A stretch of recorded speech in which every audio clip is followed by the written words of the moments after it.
Como eu prometi para vocês, eu vou dar para vocês agora aqui o único passo a passo existente para passar nesses concursos do Exército e Marinha Aeronáutica. Não existe outro passo a passo, esse é o único. E como eu prometi para vocês, eu vou entregar esse passo a passo para vocês aqui gratuitamente. Quem seguir esse passo a passo aqui, se quiser, não precisa investir um centavo em preparação. Concurso, essas coisas assim que eu digo. Falei para vocês, promessa é dívida. Vou entregar esse passo a passo para vocês. Mas esse é o único, não existe outro. Vamos entender que passo a passo é esse? Vamos lá então. Esse passo a passo, como eu falei no começo aqui do nosso encontro, pode ser realizado por vocês de maneira totalmente solitária e sozinha. Existe uma outra alternativa de fazer isso com ajuda? Com o curso dentista e militar, por exemplo? Sim, mas é uma dívida minha com vocês apresentar esse passo a passo para ser realizado sozinho, antes, pelo menos para vocês. Vamos lá? Vamos começar a cumprir essa promessa aqui então? Primeiro passo, pessoal, o que vocês precisam fazer em primeiro lugar se vocês quiserem passar nesses concursos? Primeira coisa, tá? Vocês precisam abrir o edital, seja lá qual for o concurso, e identificar os livros e assuntos que ali estão sendo cobrados. Por quê? Porque esses concursos exigem esse nível de direcionamento. As bancas, pessoal, eles não inserem livros e assuntos naquelas dezenas de páginas do edital por hobby, porque eles estão sem nada para fazer. Eles fazem isso porque eles querem que vocês sejam testados em cima daqueles livros e daqueles assuntos. Então, por que raios você não ia obedecer isso? Qual é a lógica disso? Vou além. Qual é a lógica de não ler o edital? E eu garanto para vocês, depois de alguns anos já interagindo com pessoas aqui nos nossos canais e até mesmo com alunos, eu garanto para vocês, 99% das pessoas sequer leem o edital. E quem lê não entende o que está escrito. Não é porque é difícil, não, é porque não consegue. Pessoal, é assim, é verdade. Então, aquilo que eu falo, a concorrência não existe, a briga de vocês é contra a prova. Os outros não são nada para vocês, são nada, tá? Então, essa é a etapa mais fácil, é identificar os livros e assuntos no edital, moleza. Mas 99% nem isso fazem, tá? A gente já eliminou dezenas de pessoas aqui nessa brincadeira. Segundo passo, pessoal, vocês precisam, a partir daí, pesquisar provas anteriores, baixar provas anteriores, né? Inclusive, no final da aula de ontem, né? Eu compartilhei no nosso grupo do WhatsApp, né? Do evento da Missão Dentista Militar, o link para o nosso Drive gratuito, né? No qual vocês podem acessar provas e editais anteriores desses 3 concursos. Tudo organizadinho, gratuito, é por concurso, por especialidade, por ano, né? Compartilhei isso com vocês ontem. Então, esse presente, né, que eu dei para vocês ontem, essa ferramenta, né, que eu dei para vocês ontem, ajuda nesse segundo passo, de pesquisar provas anteriores. E por que isso tem que ser feito? Porque quando você pesquisa as provas anteriores, você lista aquelas questões, você planilha aquelas questões ali, você começa a descobrir quais são as preferências da banca, entenderam? Aí basta você casar os livros e os assuntos que estão listados em edital com as questões de prova. Você vai começar a entender de qual trecho, de qual capítulo, de qual livro, de qual edição saiu cada questão de prova. E é muito interessante fazer esse trabalho, pelo menos para mim, né? Não é à toa que eu criei um curso, né? Eu gosto dessas coisas, né?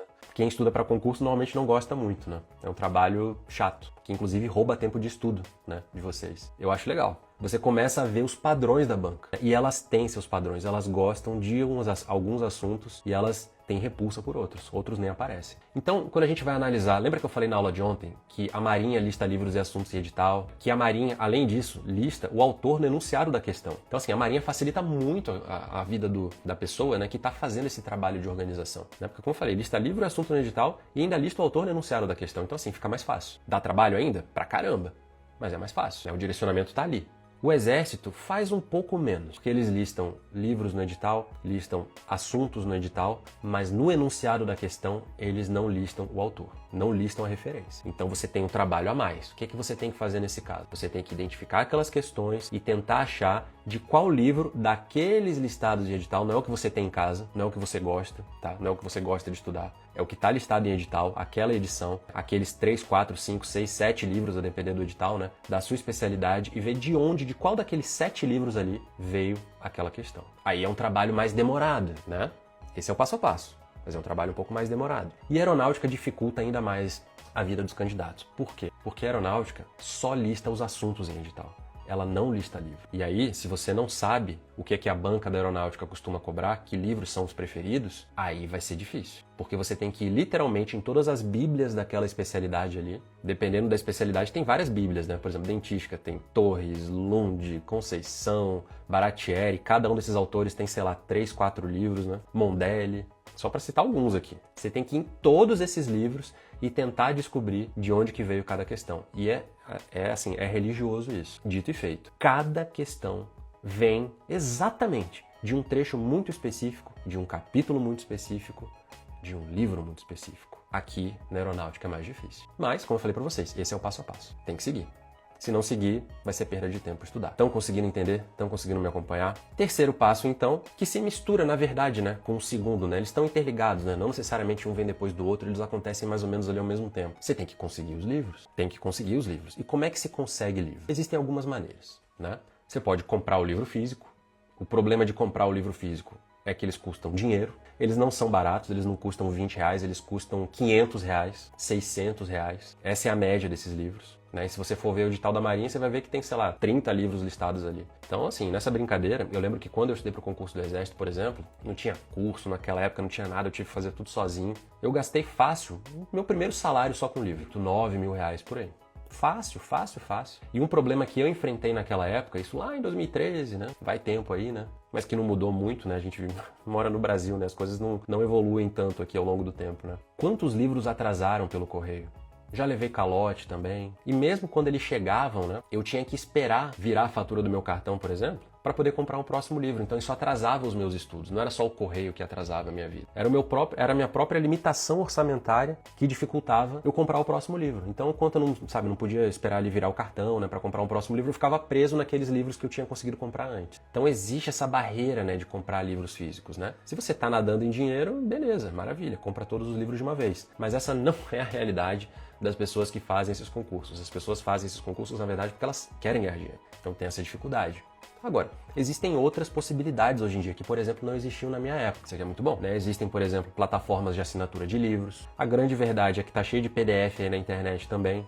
Tá cheio de PDF aí para baixar. O problema é que você nem sempre vai encontrar numa plataforma de assinatura, em PDF, essas coisas assim, aquele livro correto que você precisa estudar. E como eu falei para vocês, tem que ser a edição certinha do livro que está listado em edital. Senão não vai dar certo. Aí você acha um livro desses aí perdido na internet e, pô, tá faltando página, tá todo rabiscado. Tem essas dificuldades, né? Então você, no final das contas, vai acabar recorrendo pro seu bolso mesmo, né? Vai comprar um livro, né?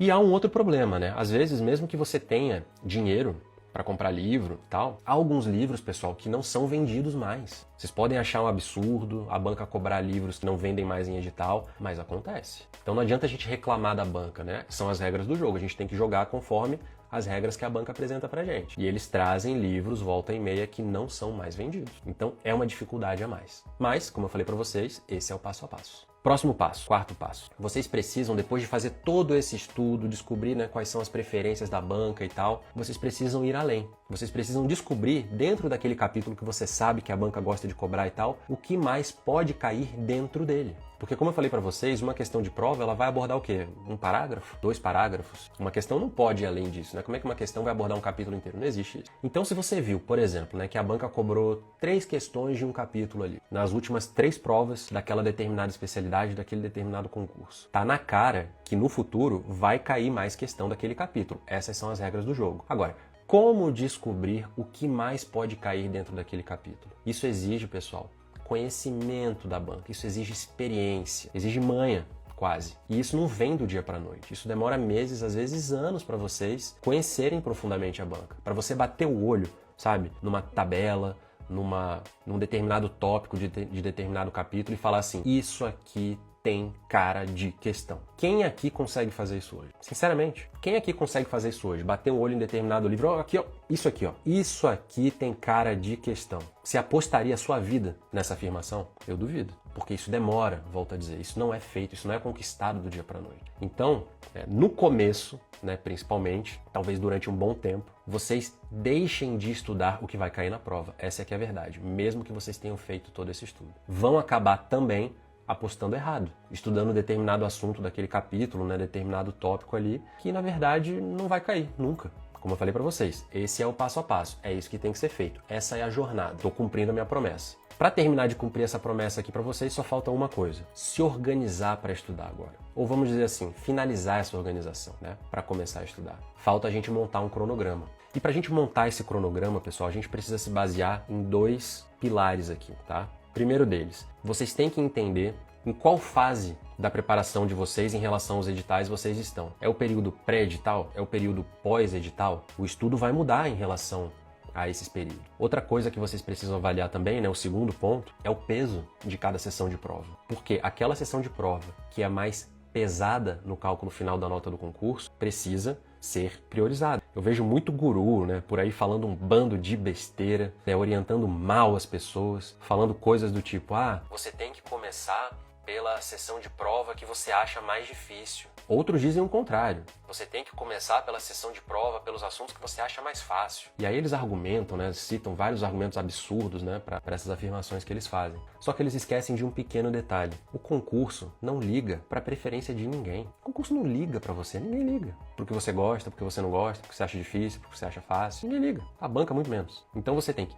baixar a cabeça para a banca e entender. Banca, vem cá. Perguntar para a banca. Banca, por favor, o que você prioriza? Ela vai falar, eu priorizo essa sessão de prova. Eu dou peso 3 para ela. Ah, tá. Obrigado, senhora banca. Então quer dizer que eu tenho que estudar mais essa aqui, né? Ela, é isso aí. Por isso que eu dou peso maior para ela. É só isso. Se você obedecer o que a banca está mandando você fazer, você vai passar. Agora, você cair nessa conversinha aí de não, estude o que é mais fácil, estude o que a prof está falando aqui, estude o que é mais difícil, aí você vai se ferrar. Então, pessoal, vou dar alguns exemplos aqui de alguns perfis, eu não vou poder citar todos os perfis de dentistas para cada época do ano e tal, não dá para fazer isso aqui no nosso encontro. Mas esses exemplos que eu vou dar para vocês aqui vão atender aos perfis, né, de alguns de vocês que estão me assistindo, e quem não atende esse perfil vai entender também como aplicar isso aqui de uma maneira ajustada, né, ao perfil que elas têm, né? Então, por exemplo, no período pré-edital, né? Digamos que no período pré-edital ali você seja um recém-formado que vai tentar uma vaga nacional na Marinha. Lembra que eu falei que a Marinha tem vagas nacionais e regionais? Que quando a vaga da Marinha é nacional, ela exige somente a graduação como certificação obrigatória? Pois é.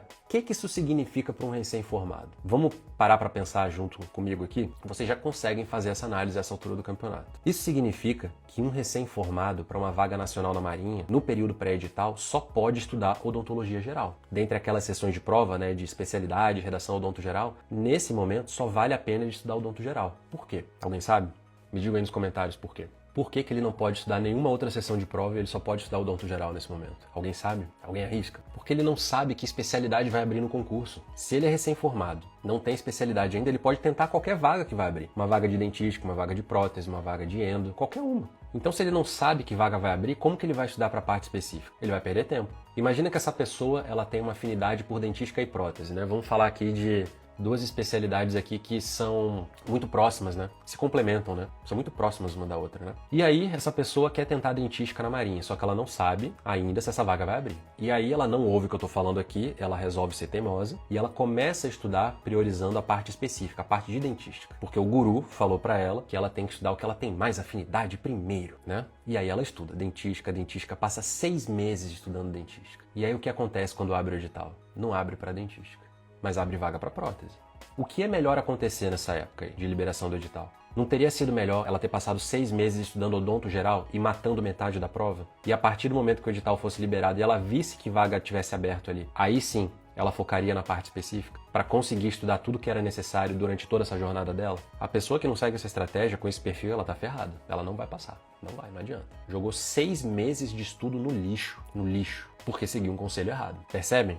Vamos pensar agora aqui em outro exemplo? Vamos pensar agora aqui num momento diferente. Momento pós-edital. O edital foi liberado, né? E aí você é um especialista em dentística que vai tentar a prova do Exército. Vocês percebem que eu sou bem criativo nesses exemplos aqui, né? É dentística o tempo inteiro, né? Por que será? Então, o que essa pessoa tem que priorizar nesse momento, né? Se ela tá começando a estudar no período pós-edital, ela tem que analisar o cálculo final da nota do concurso. Se for o do Exército, é assim como vocês estão vendo aqui na tela. Parte específica tem peso 3, odonto geral tem peso 1.